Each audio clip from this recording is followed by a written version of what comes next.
Véritable success story de la radio Espace Guinée, les grandes gueules, détentrices des meilleurs scores radio en Guinée, de la meilleure émission talk show, a donné le créneau horaire du départ au bureau et du retour à la maison, récoltant depuis des années consécutives le titre d'émission la plus écoutée en Guinée, toutes catégories confondues.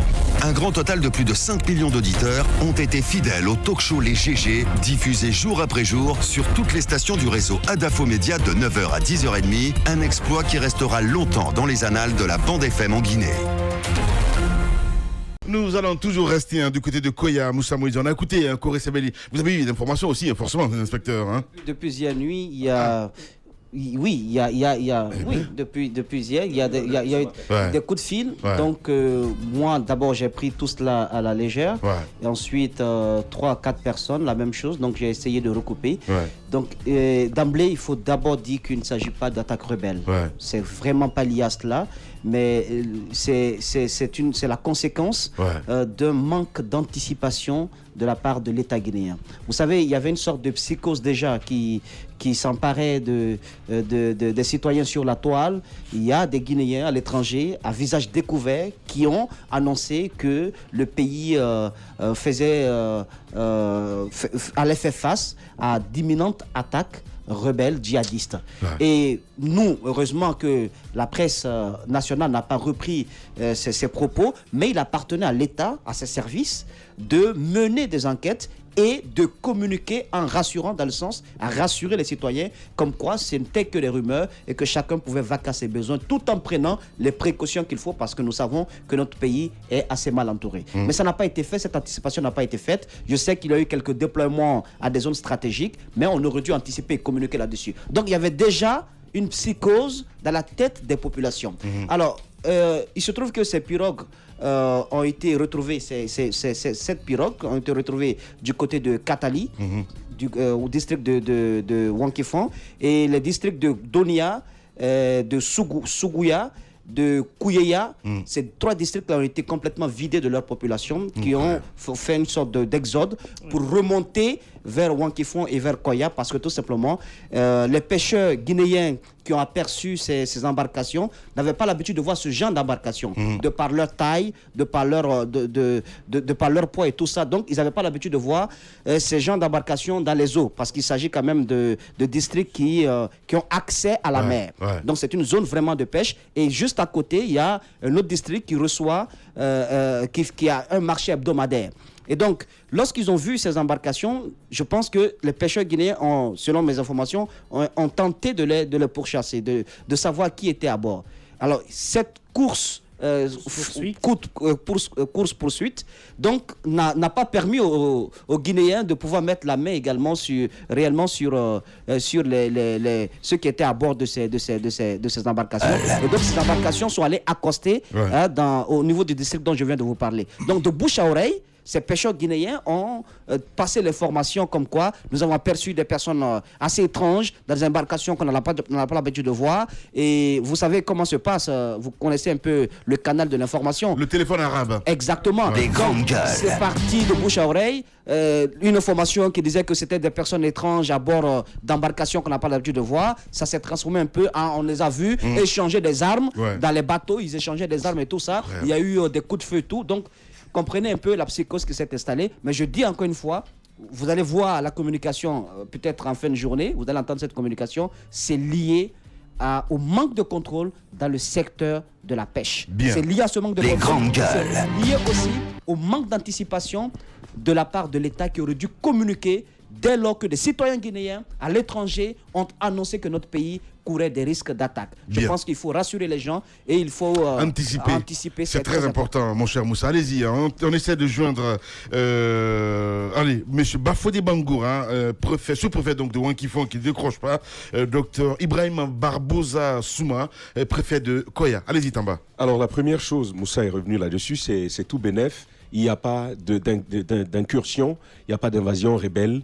en Guinée. Côté Koya, c'est une très très bonne chose à savoir. Mais personnellement, j'aime pas les rumeurs d'attaques rebelles. Parce que souvent, il y a du vrai derrière. Et ça, on a vu l'expérience du côté de Guékédou pendant plusieurs mois. Il y a eu ce genre de situation où des populations se lèvent, elles fuient, et elles disent que c'est des rebelles.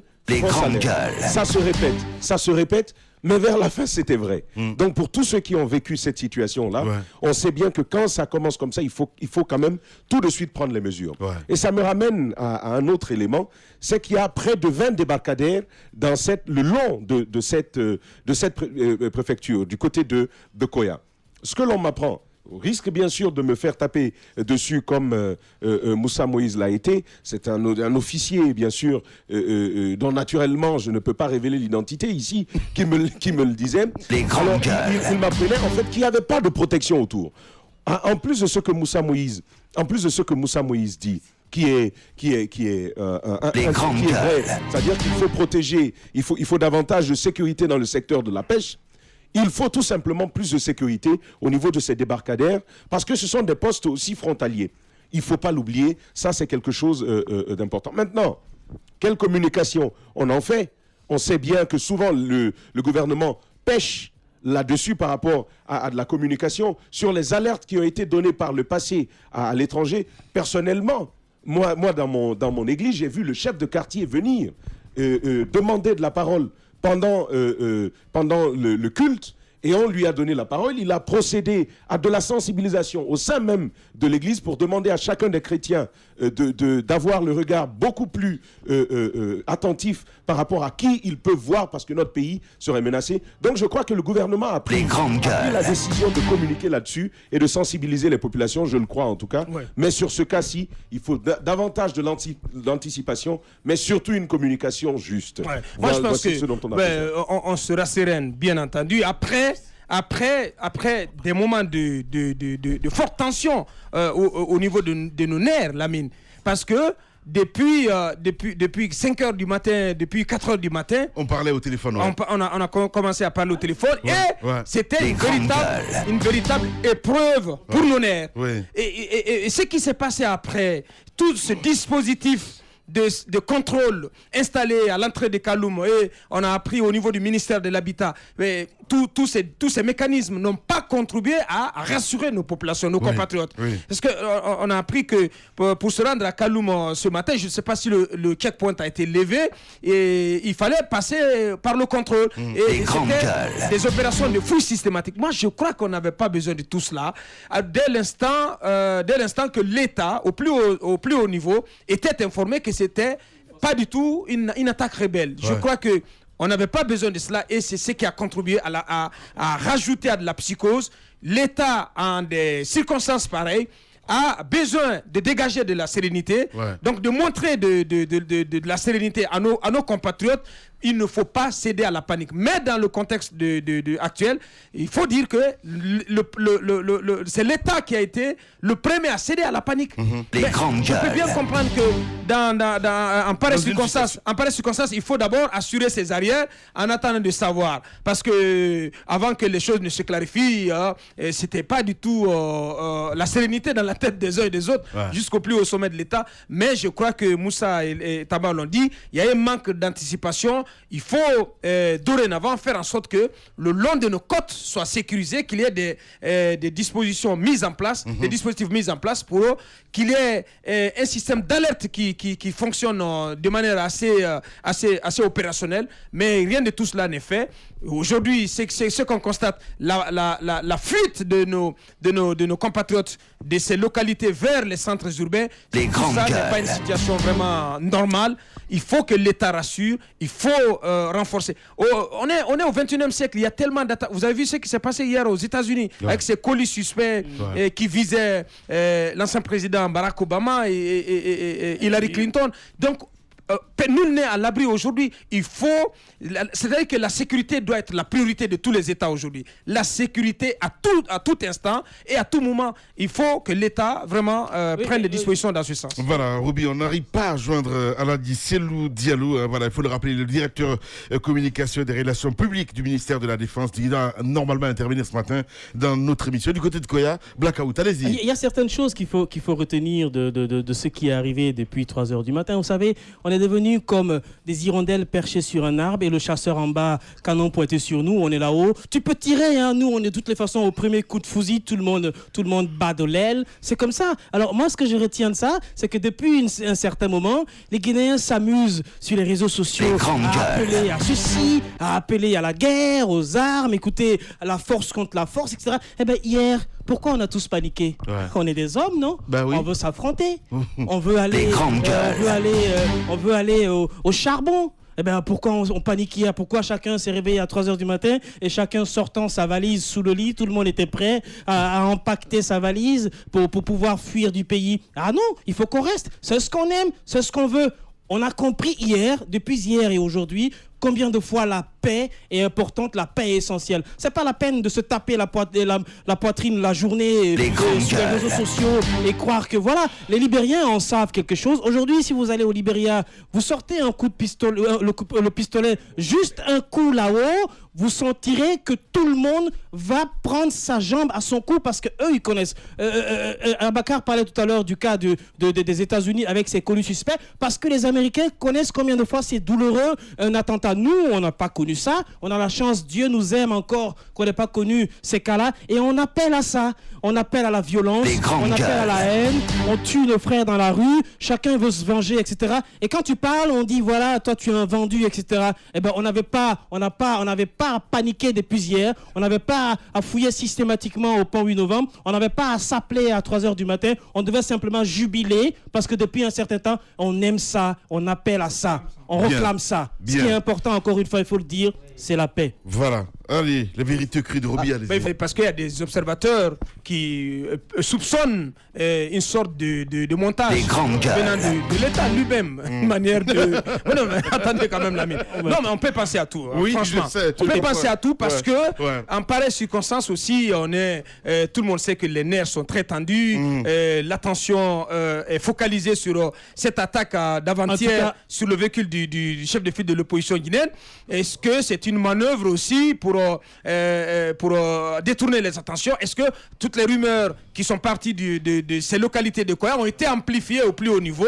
Est-ce que l'État y a contribué pour, d'une façon ou d'une autre, détourner les attentions et derrière, ce qu'il faut craindre, Lamine, ce qu'il faut craindre, parce que ce n'est pas exclu du tout, parce que ce dont on parle, il s'agit des forces de sécurité et de défense, surtout des forces de défense. C'est quand on parle de situations ayant trait à des attaques rebelles, voyez jusqu'où ça peut nous amener.